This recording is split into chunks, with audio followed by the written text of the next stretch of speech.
москвичка, ленинградцы говорят с тобой. На военной грозной перекличке слышишь ли далекий голос мой? Знаю, слышишь, знаю, всем знакомым ты сегодня хвастаешь с утра.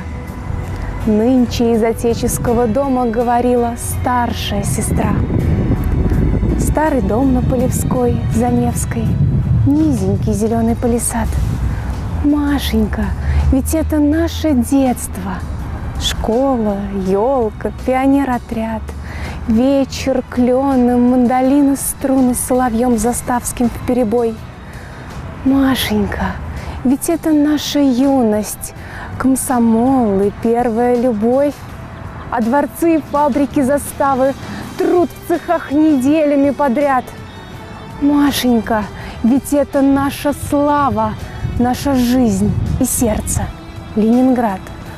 Машенька, теперь в него стреляют, прямо в город, прямо в нашу жизнь, пленом и позором угрожают, кандалы готовят и ножи, но смертельно душу напрягая, смертно ненавидя и скорбя, я со всеми вместе присягаю и даю присягу за тебя.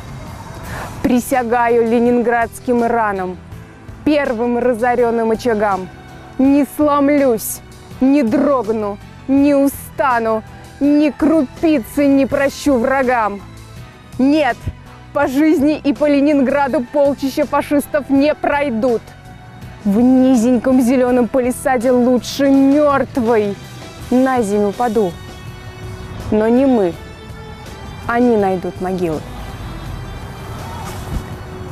Машенька, мы встретимся с тобой. Мы пройдемся по заставе милой, по зеленой, синей, голубой. Мы пройдемся улицей длинной.